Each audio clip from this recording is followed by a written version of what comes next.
Nuestro hermano nos haya recordado que también hay que agradecer por las cosas malas que nos suceden. ¿Cómo es su nombre, hermano? Jesús.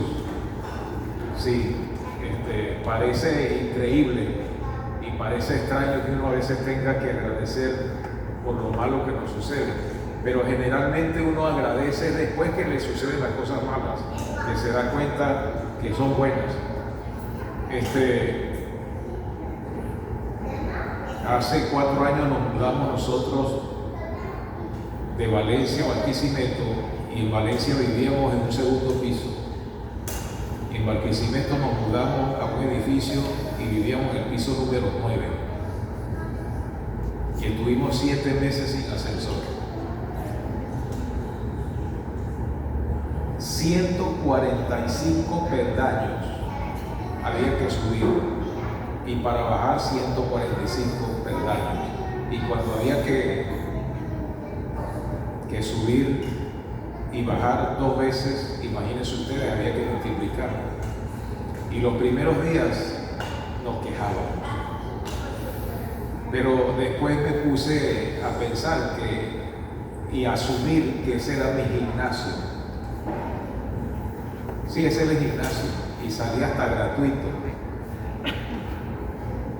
Y después me puse a pensar que posiblemente Dios era evitándome algún problema de salud. ¿Sí?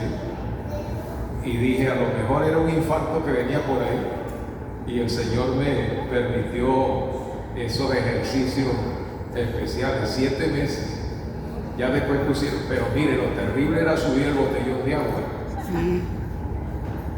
Bueno, nos compramos unos botellones de esos más pequeños que tienen asa y manejamos la cosa. Pero de verdad hay cosas difíciles que después que uno las ve en el pasado, se da cuenta que las ve desde el presente hacia el pasado, y las ve que son bendiciones, son oportunidades. En esta ocasión también vamos a agradecer al Señor por su iglesia, por esta institución sagrada que el Señor formó y de la cual nos ha permitido ser parte, ser miembros, ser parte, cooperadores. Y les invito a abrir sus Biblias en el Evangelio según San Mateo, capítulo 16. Evangelio según San Mateo, capítulo 16, desde el versículo 13 en adelante. Allí vamos a centrar nuestra meditación. Dice de la siguiente manera: Viniendo Jesús a la región de Cesarea de Filipo, preguntó a sus discípulos, diciendo: ¿Quién dicen los hombres que es el Hijo del Hombre? Ellos le dijeron: unos, Juan el Bautista, otros, Elías, y otros, Jeremías, o alguno de los profetas. Él les dijo: ¿y vosotros, quién decís que yo soy?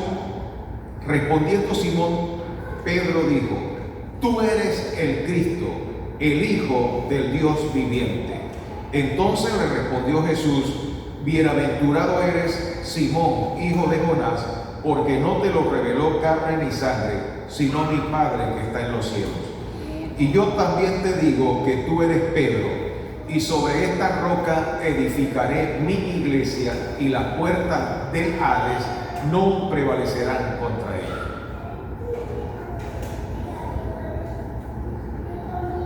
Jesús aborda a sus discípulos y les pregunta: ¿qué dicen la gente que soy yo? Y ellos dijeron: bueno, unos dicen que eres Juan el Bautista, otros que eres Elías, que eres Jeremías, o alguno de los profetas.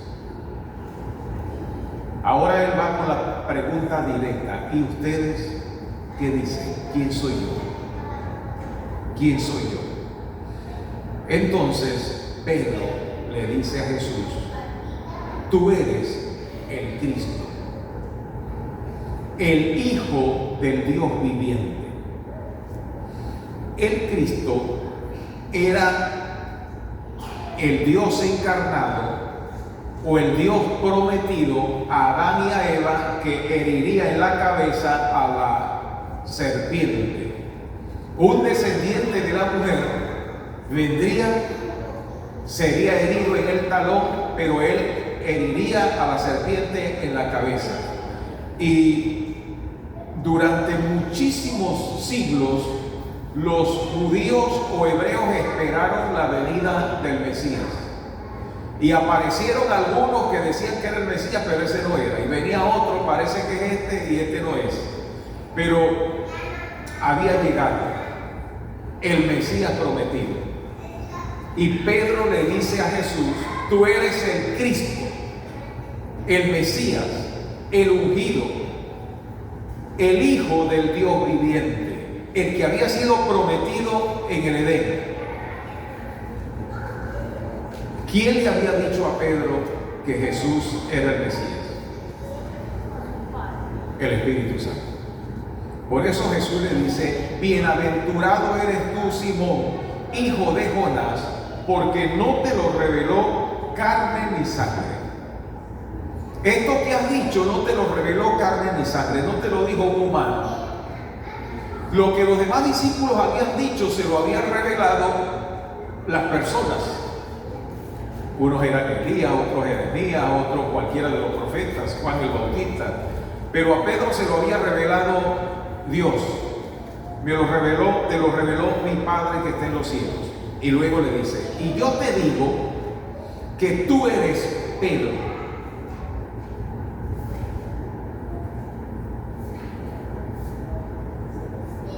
Le dice: bienaventurado eres tú, Simón, hijo de Jonás, porque no te lo reveló carne ni sangre, sino mi Padre que está en los cielos. Y yo te digo que tú eres Pedro. ¿Pedro es nombre o es apodo? ¿Él se llamaba Pedro o cómo se llamaba? Simón. Simón, hijo de Jonás, hermano de Andrés. Su nombre era Simón. Ahora Jesús le dice: y yo te digo que tú eres Pedro. La palabra o el nombre Pedro significa piedra, pero significa en nuestro lenguaje piedra porque se traduce Petros del griego, y cuando lo traducimos en español es piedra, pero una piedra que se puede mover, que se puede lanzar, que se puede quitar, canto rodado generalmente. Lo que es que para nosotros en nuestro lenguaje cualquier cosa, sea pequeña, sea mediana o sea grande, es piedra. ¿Sí? Uno a veces dice: no, es que me cayó una piedra en el ojo. Imagínense ustedes. Eso es un granito, pero una piedra en el ojo no cabe en el ojo. Pedro significa una piedra, pero una piedra pequeña. La palabra Petra en griego significa roca. Pedro significa piedra. Para una enorme roca se utiliza la palabra Petra. Entonces Jesús le dice a él: tú eres Pedro. Petros, que es una piedra que se puede mover, que se puede lanzar. Y sobre esta roca, fíjense que es diferente, es roca, es Petra, una roca tan grande que se puede construir sobre ella varias edificaciones o casas. Sobre esta roca edificaré mi iglesia y las puertas de la muerte no prevalecerán contra ella. En el mundo cristiano hay una confusión en algunos sectores porque dicen que Jesús fundó la iglesia sobre Pedro. Es difícil fundar, hacer un cuarto o una pieza encima de una piedra, ¿verdad? Más bien una piedra se utiliza para relleno, pero no para edificar sobre ella. Jesús le dice, sobre esta roca, no se estaba refiriendo a Pedro, sino a lo que Pedro acababa de decir. Yo te digo que tú eres Pedro, eres piedra. Pero sobre esta roca, sobre lo que Pedro había acabado de decir, tú eres el Cristo, el Hijo del Dios viviente. Sobre ese fundamento, sobre esa fe, sobre esa creencia, sobre esa base, que Jesús era el Mesías, el Dios encarnado, la roca, sobre esa roca edificaré mi iglesia. Y las puertas del Hades, las puertas de la muerte, no prevalecerán contra ella. Jesús no estaba edificando su iglesia sobre Pedro, estaba edificando su roca sobre lo que Pedro acababa de decir. ¿Y qué era lo que Pedro acababa de decir?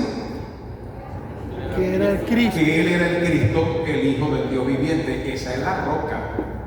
¿Sí? La roca era Cristo y es Cristo. Pero aquí encontramos nosotros un elemento muy impactante. Jesús dice que fundaría una iglesia y las puertas del Hades, las puertas de la muerte, no iban a poder acabar con la iglesia.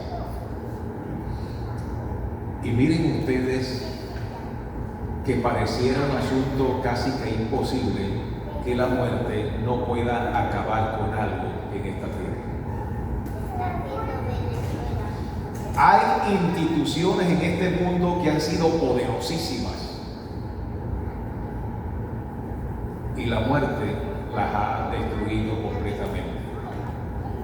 Hay empresas gigantescas, poderosísimas, hasta que muere el fundador o el genio, se acaba. Hay familias sólidas, familias compactas, hasta que muere el padre. Comienzan a disgregarse. Hay negocios que son muy poderosos hasta que muere el dueño o el fundador, etc. Hay instituciones que uno pareciera, que uno las ve y pareciera que nunca se van a acabar, que van a perdurar por siempre, que la muerte acaba con todos, ¿sabes? Menos con la iglesia de Dios. La iglesia, según el Señor, es indestructible. Indestructible. Cuando yo trabajaba en Barquisimeto hace muchos años, hacíamos mercado en un supermercado que era buenísimo, había de todo. De todo, no había que caminar por ninguna parte, ahí compraba uno todo, bueno y a buen precio.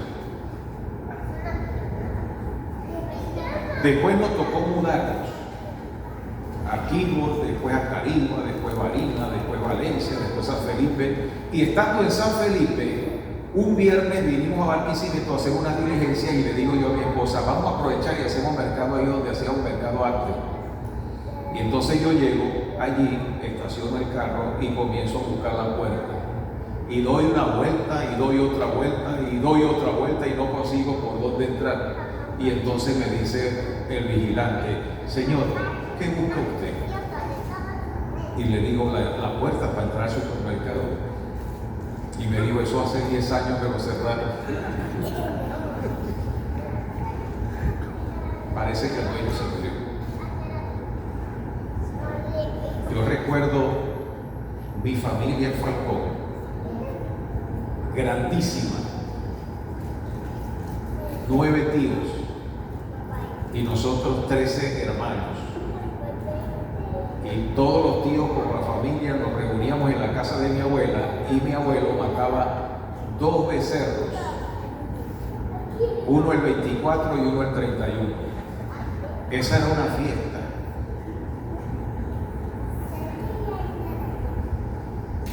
Se murió el abuelo y la cosa comenzó a... Nos reuníamos pero ya menguaba. Murió mi abuela a los años y ya después ni una gallina mataba. No volvieron más los tíos, no nos reunimos más y la casa se cayó. Se acabó. Cuando yo estaba niño me parecía que eso iba a ser perpetuo. Era la gloria ver a toda la familia, ver los tíos, ver los primos, encontrarse. Parecía que eso iba a ser eterno. No, miren, la muerte acabó con todo. A la iglesia no la puede destruir la muerte. Y la Sagrada Escritura dice que cuando Jesús murió, ese viernes de tarde, y lo fueron a enterrar, los discípulos todos huyeron. Primero cuando lo hicieron preso, pero después que lo fueron a enterrar, solo unas mujeres fueron a llevar unos ungüentos y se perdieron. Ese viernes a las 6 de la tarde, la iglesia cristiana técnicamente se había acabado. Técnicamente. El domingo como a las 4 de la tarde, dice la Biblia que Cleofas y otro discípulo iban camino a Emaús. Y resulta que estando caminando se consiguieron a alguien que los aborda y le dice: ¿por qué ustedes están tristes? ¿Y qué es esa conversación que llevan? Entonces ellos le dicen: ¿eres tú el único forastero que no sabe lo que ha pasado aquí? Y él les pregunta: ¿qué cosa?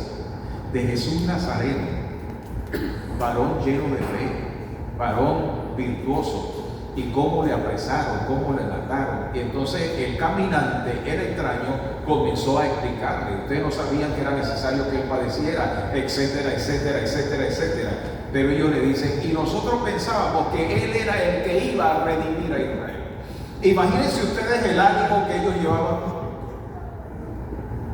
Ya iban con la pava muerta, pues, para su casa, para Emaús. Se acabó todo. Nosotros pensábamos que él era el que iba a redimir a Israel. Y se murió. Cuando el caminante va a seguir, ellos le dicen: entra a la casa porque es muy tarde. Te invitamos a cenar. Se sientan a la mesa, dice la Biblia, pusieron la comida y el caminante, el forastero, agarró el pan, lo bendijo y lo partió. Cuando lo parte, inmediatamente vino a la memoria la Santa Cena que habían tenido el jueves de noche y se dan cuenta que es Jesús. Y Jesús desaparece. Y ellos decían: no ardían nuestros corazones cuando nos abría la palabra. Y ellos le dieron al caminante que era tarde y a esa hora ellos se regresaron a Jerusalén. Ahora, ¿cómo creen ustedes que andaban ellos de regreso a Jerusalén? Y cuando llegan a Jerusalén consiguen al resto de los discípulos reunidos y asombrados, porque hay un rumor que Jesús ha resucitado. Y ellos le dicen: sí, resucitó, pues nosotros lo vimos. María dice: yo también lo vi. Y están reunidos en ese salón y de repente entra Jesús y les dice: paz a vosotros. ¿Qué creen ustedes que sucedió con la iglesia ese día? O esa noche. ¿Qué creen ustedes? Lo que aparentemente se había acabado, imagínense ustedes, vuelve a revivir. Porque no puede morir, pues vuelve a resurgir. Y la iglesia, después de recibir el poder del Espíritu, comienzan a predicar. Pero comienza la iglesia a predicar, a expandirse, y fíjense ustedes lo que sucede. Todo el poder judío y todo el poder romano se confabulan para atacar a los creyentes que no llegaban a 200. El imperio romano, con todo su poder, en contra de la iglesia cristiana que estaban haciendo. ¿Qué tenía que haberle pasado a la iglesia cuando el imperio romano, poderosísimo, se había propuesto destruirla y acabar con el cristianismo? Con lo que estaba recién nacido, ¿qué tenía que haber pasado? Desaparecer. Hubiera desaparecido. ¿Qué esperanza había de sobrevivir? Ninguna. ¿Y qué sucedió? ¿Pudieron acabar con la iglesia cristiana? ¿Pudo el imperio romano con todo su poder acabar con la iglesia cristiana? No pudo. Miren, reunían la gente en el circo romano, en los circos romanos esparcidos por todo el imperio romano.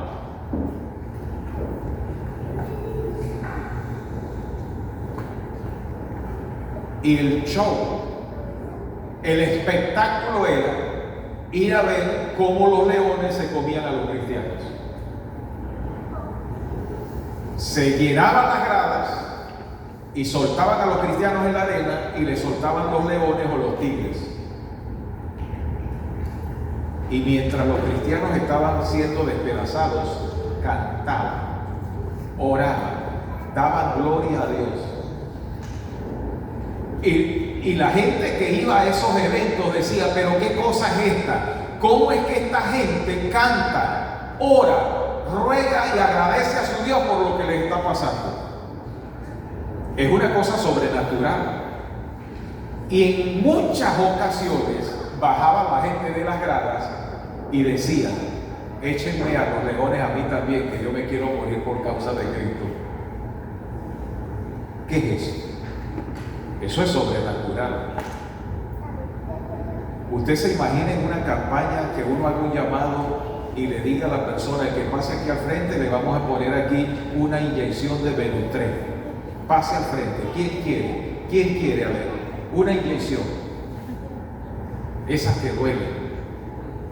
¿Nadie? Y la gente bajaba las gradas, dispuestos a morir por causa del testimonio de Cristo.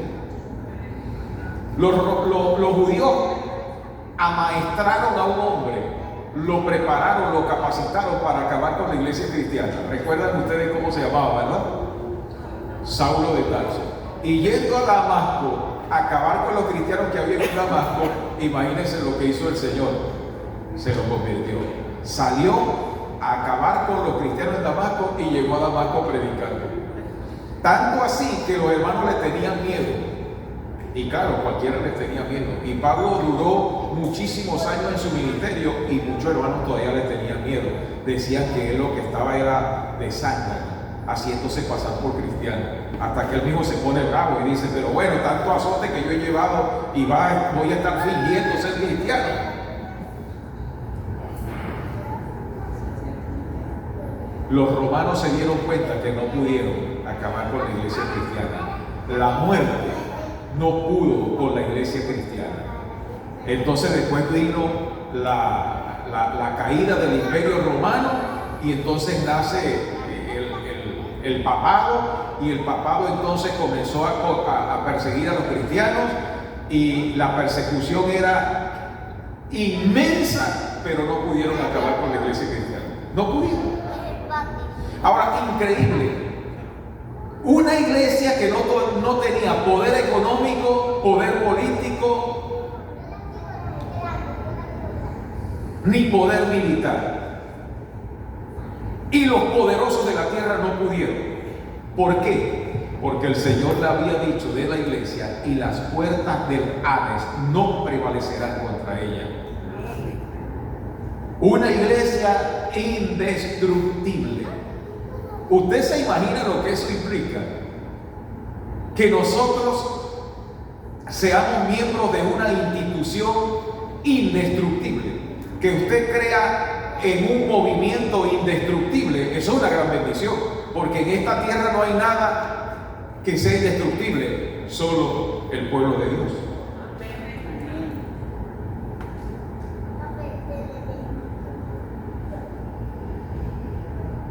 Cuando nace y se desarrolla la iglesia de la Reforma, las persecuciones fueron horribles. Dicen algunos historiadores que murieron un poco más de 70 millones de cristianos en el periodo de la Reforma. Eso era para haber acabado con el cristianismo.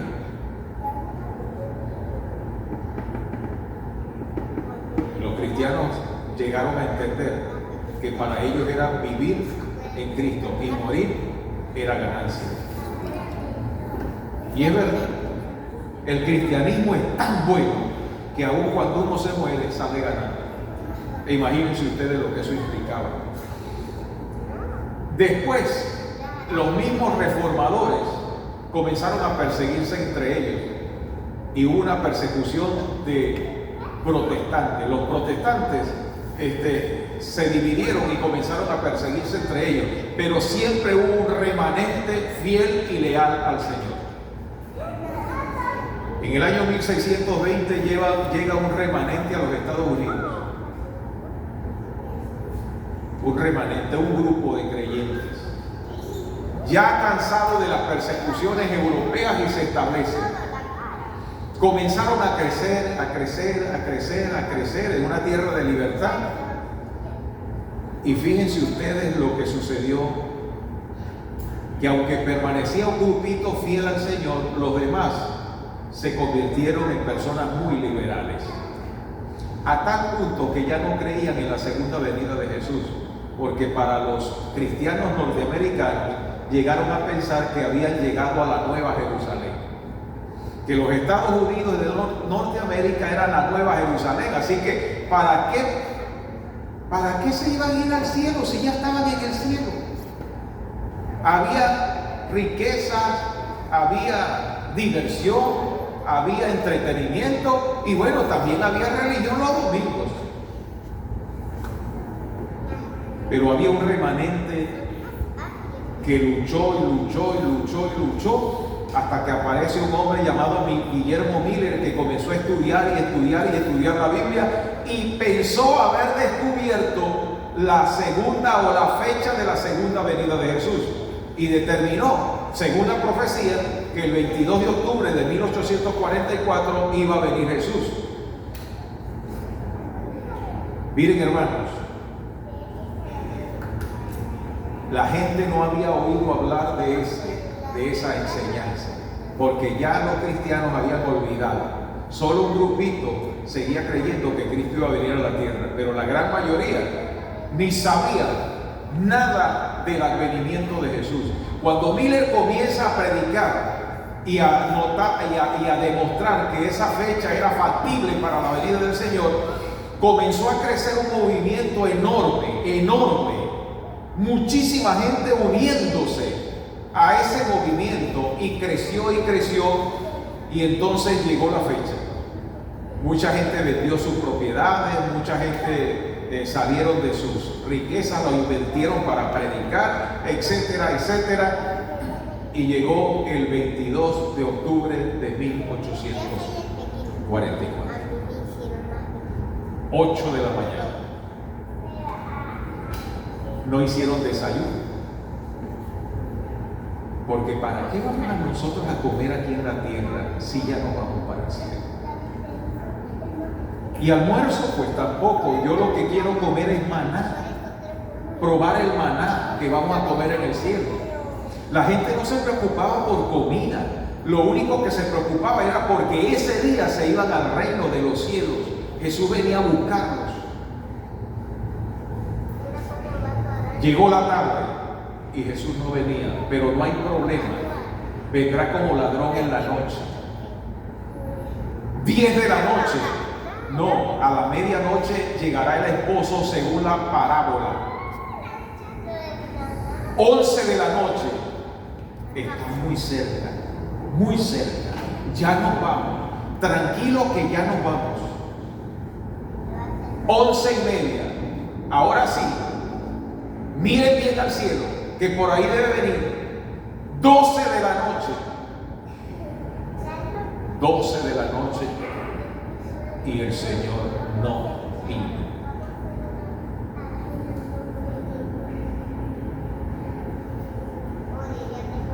No vino. Miller se había equivocado. La profecía era perfecta, pero no tenía ese propósito. La profecía estaba enseñando otra cosa. Había una mala interpretación, profetizada por cierto. Dulce en la boca y amargo en el vientre, el librito que él estudió.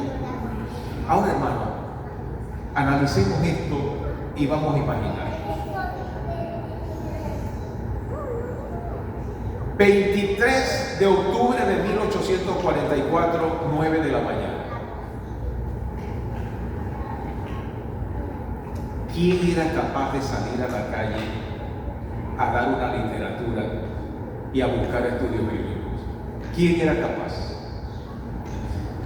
¿Quién era capaz siquiera de salir a la tienda a comprar 1 kilo de arroz? Porque el tendero le iba a decir: muchacha, ¿y usted no se había ido ayer al cielo? ¿Qué pasó? Mire, señora, ¿y qué hace usted aquí? ¿Usted no se va para el cielo? Imagínense ustedes la burla. ¿Quién sería capaz ese día de seguir creyendo en la segunda venida de Jesús? Hermano, técnicamente, ese movimiento tenía que haberse muerto ese día, haberse acabado. Ese movimiento no debió haber existido más. ¿Y qué pasó? ¿Qué pasó? A veces cuando la gente de manera burlona dice: no, ustedes fueron los del Chasco. Si eso es lo que hace que esta iglesia sea un milagro. La iglesia adventista no es el producto de un Chasco, es el producto de un milagro. Porque solo un milagro pudo haber ocurrido para que ese movimiento se volviera a levantar. Comienzan a seguir estudiando la Escritura, la Biblia, en oración, con ruego, con ayuno, y descubren lo que verdaderamente pasó. Comenzaba el tiempo del fin, el juicio investigador, la entrada de Jesús del lugar santo al lugar santísimo. Y ese movimiento comenzó a crecer,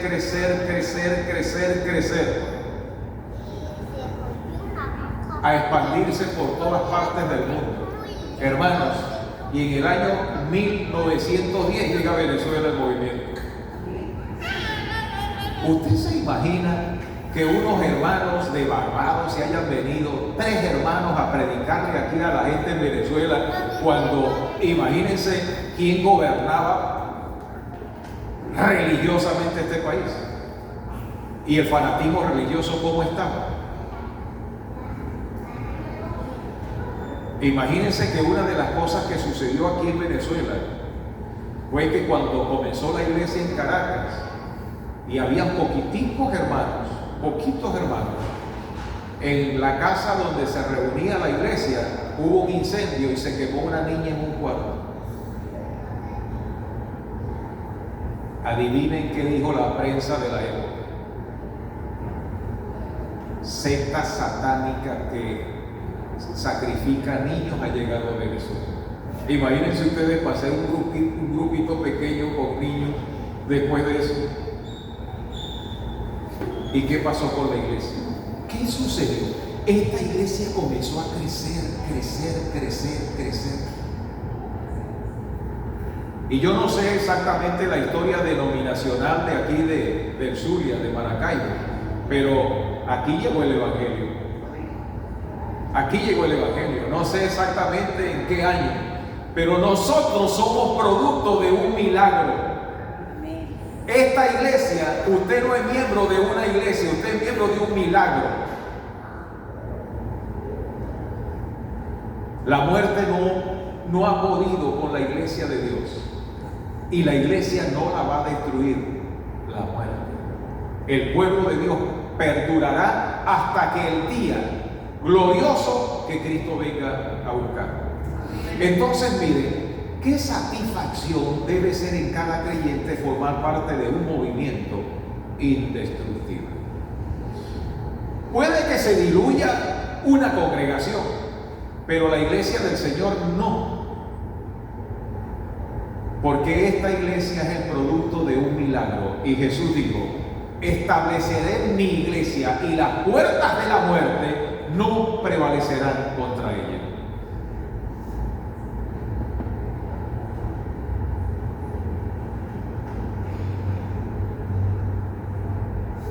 Pero el Señor le ha permitido a la iglesia dos cosas que la iglesia debe hacer. Dios la mantiene viva y la mantendrá viva por toda la existencia en este planeta hasta que Él venga a buscarla y seremos eternos. Pero Dios demanda de su iglesia que estemos unidos. Porque así es como la iglesia recibe el poder de Dios. Recibe el poder de Dios. Cuando la iglesia está unida es poderosa. Es poderosa. Ustedes saben que las ovejas son los animales más mansos, más dóciles y más susceptibles o vulnerables a los demás animales que la atacan. Pero cuando las ovejas escuchan rugir el león, se amontonan. Se amontonan 10, 20, 30, 40 ovejas. Y cuando ellas están amontonadas, el león llega. Y cuando él llega, no ve 20 ovejas, ve una sola, pero grandísima. Grande. Y cuando la ve grande, no las ataca. Porque no puede, es demasiado grande. Esos animales no atacan a un animal que sea más grande que ellos. No puede. Ese es un ovejón, no es una oveja. Y no la ataca. La iglesia de Dios, a través de todos los siglos, gran parte de su poder, aparte del que Dios le da, lo da a través de la unidad que tiene. Y lo otro que Dios le ha permitido tener a la iglesia, aparte de su unidad, que se la demanda a Él, es sostenerla a través de nuestros recursos.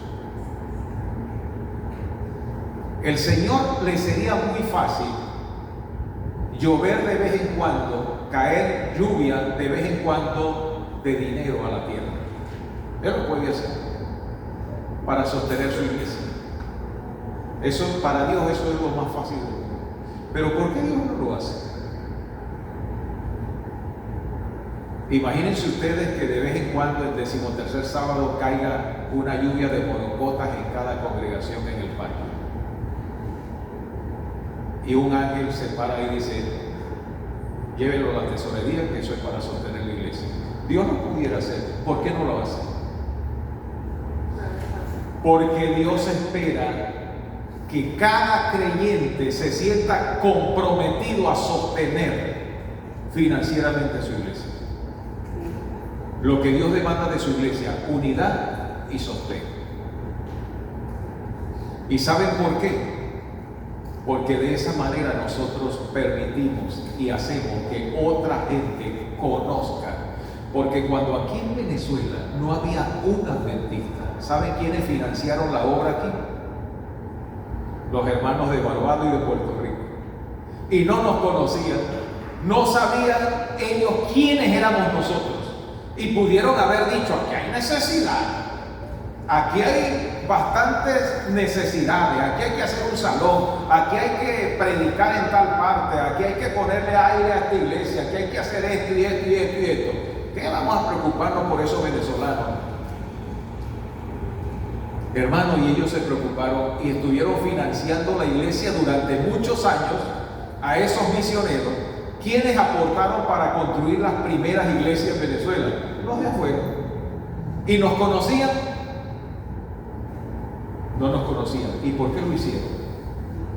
Primero, porque así estableció el Señor. Y segundo, porque para que se predique el Evangelio a toda nación, tribu, lengua y pueblo, la iglesia tiene que ser financiada por aquellos que conocemos, para que los que no conocen puedan conocer. De esa manera nosotros nos sentimos en cierta medida satisfechos de cooperar con el reino de Dios en esta tierra y financiar una institución indestructible. Y si yo no quiero cooperar con Dios, entonces, ay, pobrecita, la iglesia se va a tambalear y económicamente va a sufrir. ¿Qué va a pasar? ¿Qué va a pasar? Ay, sí, la iglesia entra en una crisis, en una depresión, y entonces, bueno, quiebra la iglesia. No. Dios podrá usar a los fieles, a los poquitos fieles o a los muchos fieles, incluso a los infieles, para sostener su iglesia.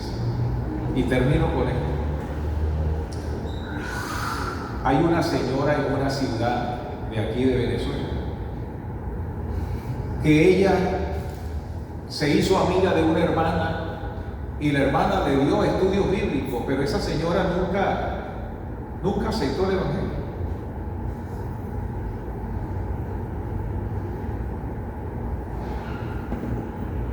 Y esa señora montó un negocito y ella hizo un pacto con Dios: devolver los diezmos, las ofrendas, y además de eso dar para la recolección de la iglesia cierta cantidad de dinero anual. Y un día la hermana que le dio los estudios me dice: pastor, venga aquí a la casa porque necesito que usted se lleve los diezmos al banco y las ofrendas y el dinero de recolección de Agra. Y yo decía, pero bueno, la hermana no puede llevar para la iglesia. Sin embargo, yo fui.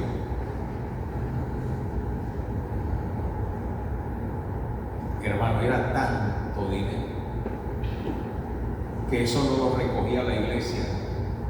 Toda la iglesia, todo el distrito en un año, el dinero que esa señora daba. Se le quemó el negocio. Y la mujer siguió siendo fiel. Hoy tiene 5 negocios. 5 negocios. Y yo me pregunto, ¿por qué lo hace? Algunas personas dicen, bueno, porque ella cree que si ella es fiel al Señor, el Señor le bendice. Sí, por eso. Pero ¿quién le puso eso en el corazón? ¿Quién se lo puso? Dios, para financiar su iglesia, para cooperar con la iglesia, puede utilizar cualquier persona. Pero qué bueno que nos utiliza a nosotros. Y qué bueno que nosotros nos dejemos utilizar. Porque la fe de Jesús, la Biblia, la campaña, el mensaje me llegó a mí porque alguien financió el Evangelio. Alguien lo financió y yo llegué. Para que otros conozcan, yo tengo también que cooperar. Y qué bonito que es cooperar con la causa de Dios para que la causa de Dios crezca.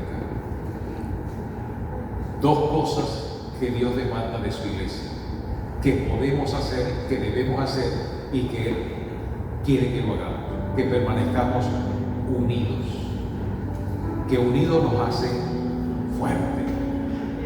La unión nos hace poderosos y financiar la iglesia nos permite expandirnos, crecer, para que muchas personas que hoy no conocen la palabra, no conocen la luz, que están en las tinieblas, puedan conocer a Cristo, entregar su corazón a Él y alcanzar el reino de los cielos. De gracia recibiste, da de gracias. Dios le guarde. Y recuerden, somos parte de una institución indestructible. Ni las puertas